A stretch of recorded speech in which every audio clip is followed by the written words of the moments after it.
بگاڑ پیدا کرتے ہیں، یہ عجیب و غریب سی چیزوں میں مبتلا کر دیتے ہیں، بچوں کا نقصان ہوتا ہے کل کلام۔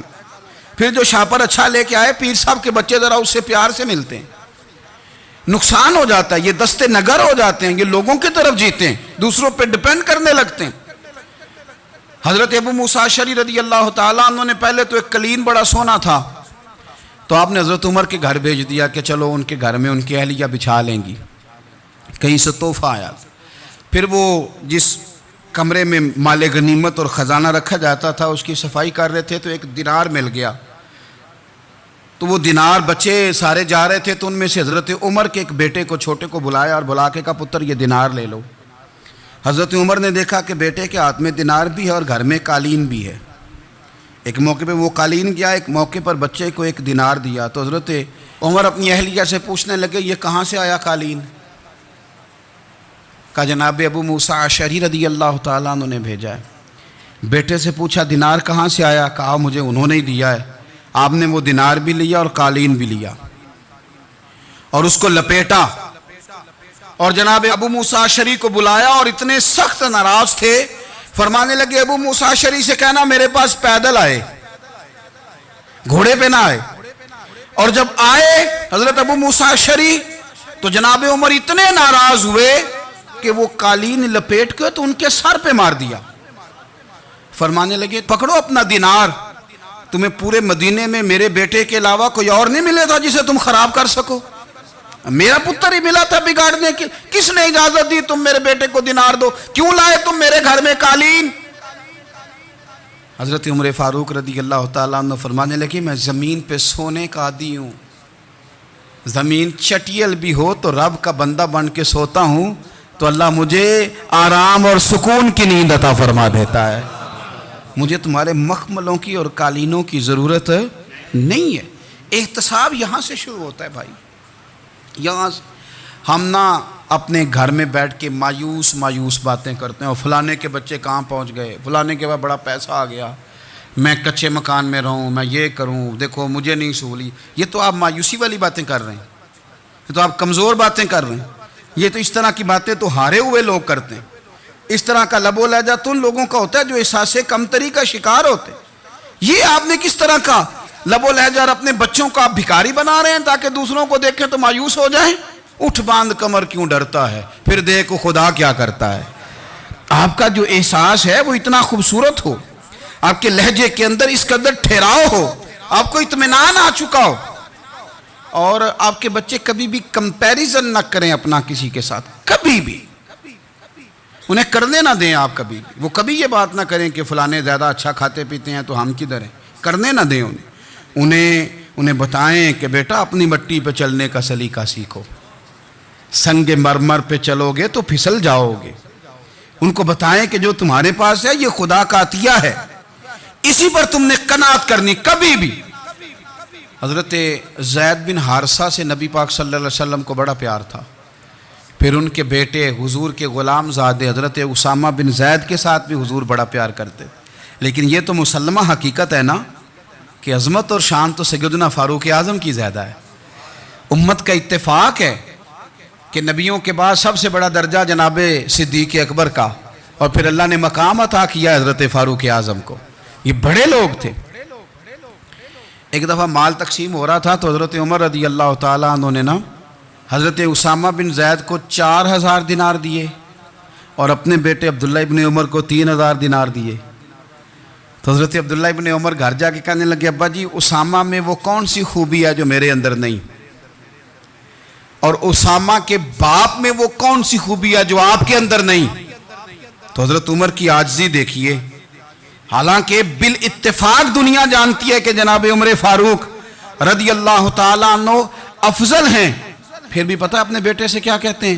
فرماتے ہیں او سن یار، وہ خدمت گزار ہیں نبی پاک کے، وہ بھی حضور کے گھر میں ڈیوٹی کرتے، نوکری کرتے، اور ان کے بیٹے بھی حضور کی نوکری کرتے، یہ خدمت گزار ہیں۔ فرمانے لگے اگر تو نے پوچھ لیا تو سن، پھر میری تو رائے یہ ہے کہ تیرے سے زیادہ اسامہ بن زید حضور کی نظر میں پیارے ہیں، اور اسامہ کا باپ تیرے باپ سے زیادہ نبی پاک کا پیارا ہے۔ کوئی کمپیریزن کرنے نہیں دیا, بچوں کو کسی ایسی جگہ کھڑے ہونے نہیں دیا. فرمایا یہ وجہ ہے, یہ انداز ہے کہ تو زیادہ پیارا ہے. حضرت عمر فاروق رضی اللہ تعالیٰ عنہ پسند نہیں کرتے تھے, ذرا برابر بھی پسند نہیں کرتے تھے کہ کوئی شخص اور مال آتا تو اپنے رشتہ داروں کو نوازنے سے بچتے. مال غنیمت آتا ہے نا, ہمارے ہاں تو اللہ خیر کرے جب کوئی بندہ کونسلر بنتا ہے, چیئرمین بنتا ہے, تو ٹھیکہ کس کو دیتا ہے؟ کوئی چلو بھتیجا مل جائے, کوئی بھانجا مل جائے, کوئی چھوٹا بھائی, اسے بھی کام مل جاتا ہے ساتھ. نوازنے پہ لوگ آتے ہیں تو وہ تلاش کرتے ہیں کہ کہاں کہاں کو میرا ہے. وہ ٹینڈر ہی ان کے نام کے پاس ہوتے ہیں جن کی طرف ذرا نظر کرم زیادہ ہوتی. حضرت عمر فاروق مال تقسیم کر رہے تھے تو بیٹی آگے کہنے لگی, ابا جی رشتہ داروں کا بھی حق ہوتا ہے, آپ سب کو دیتے ہیں, آپ کے اپنے آپ کے قریب ہی نہیں آتے. تو حضرت عمر فاروق نے کیا لفظ کہے, کیا حقیقت ہے, کیا حسن ہے. فرمانے لگے, پتر یہ مال تیرے باپ کا نہیں مسلمانوں کا ہے. جب تیرے باپ کا ذاتی مال ہوگا تو اپنے رشتہ داروں کو دے گا, یہ مسلمانوں کا مال ہے, یہ اسی حساب سے تقسیم ہوگا جو عدل کا حساب ہے, جو ترازو ٹھیک ہے. فرمایا تو مجھے یہ مشورہ نہ دے, یہ مسلمانوں کا مال. یہاں سے نظام میں احتساب شروع ہوتا ہے, یہاں سے انسان آگے بڑھتا ہے, اور پھر کوئی تکلف نہیں کسی پر حضرت عمر کا, کوئی چھوٹا ہے یا بڑا ہے. حضرت ابو سفیان رضی اللہ تعالیٰ عنہ سردار رہ چکے ہیں مکے کے, بڑے آدمی, لیکن نظام احتساب میں کوئی چھوٹا بڑا نہیں ہوتا. حضرت عمر فاروق مکہ مکرمہ گئے تو لوگوں نے کہا, حضور جناب ابو سفیان نے نا گلی میں پتھر رکھے اور بہت سارے لوگوں کو رستوں میں تکلیف ہو رہی ہے. تو حضرت ابو سفیان رضی اللہ تعالیٰ عنہ سے بھی لوگ کہہ دیتے تو وہ بھی اٹھا دیتے, لیکن لوگوں نے چونکہ وہ سردار تھے, بڑے تھے, تو لوگوں نے ان سے کہا نہیں. حضرت عمر جب آئے تو کہا تو جناب عمر نے پرواہ نہیں کی, خود آئے, جناب ابو سفیان سے کہا یہ پتھر آپ نے رکھے؟ کہا حضور ہاں. فرمایا یہ بھی اٹھائیے, یہ بھی اٹھائیے, یہ بھی اٹھائیے. جب وہ اٹھا رہے تھے تو حضرت عمر کہہ رہے تھے, شکر نہیں اللہ کا کہ عمر کہہ رہے ہیں اور ابو سفیان مانتے جا رہے ہیں. شکر نہیں, یہ نظام احتساب ہے کہ بڑا ہو یا چھوٹا ہو, اس کو یہ حق حاصل نہیں ہے کہ مسلمانوں کو وہ کسی تکلیف میں کسی بھی صورت میں مبتلا کرے, کہیں بھی کسی جگہ بھی, اس کو یہ والی اجازت نہیں. حضرت سیدنا عمر فاروق رضی اللہ تعالیٰ عنہ. پھر ایک اور بات تھی, میں کئی دفعہ یہ بات کہتا ہوں اور مجھے ذاتی طور پر اس کا بڑا تجربہ ہے. کچھ لوگ نا خوشامد پسند ہو جاتے ہیں, بڑی عمدہ تعریف کرتے ہیں, اوئے ہوئے ہو پول باندھتے ہیں پورے, آپ کے پاس آئیں گے تو کہیں گے جناب آپ سے زیادہ اچھا بندہ ہی کوئی نہیں.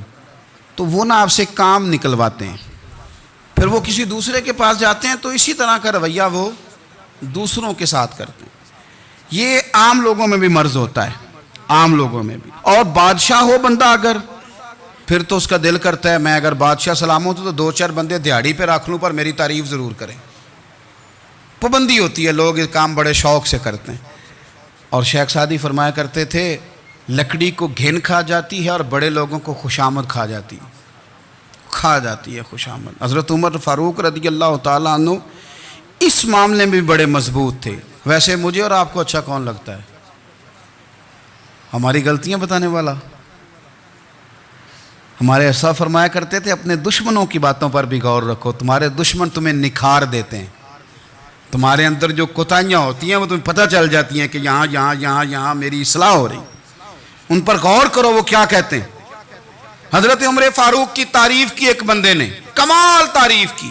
وہ اس کا خیال تھا کہ رزلٹ بڑا شاندار آئے گا. بادشاہ کی تعریف ہوتی تھی تو پھر تھیلی جاتی تھی اشرفیوں کی, کمال رزلٹ آئے گا. تو حضرت عمر جب وہ پوری کر چکا نا بات تو فرمانے لگے, تو خود بھی ہلاک ہوا اور مجھے بھی ہلاک ہی کر دیا ہے, خود بھی تباہ ہوا ہے مجھے بھی تباہ کر دیا. کس طرح کی باتیں کر رہا ہے. ایک بندہ اور آیا اور اس نے آ کے کہا کہ پوری امت میں سب سے افضل ہے فاروق اعظم آپ ہی ہیں.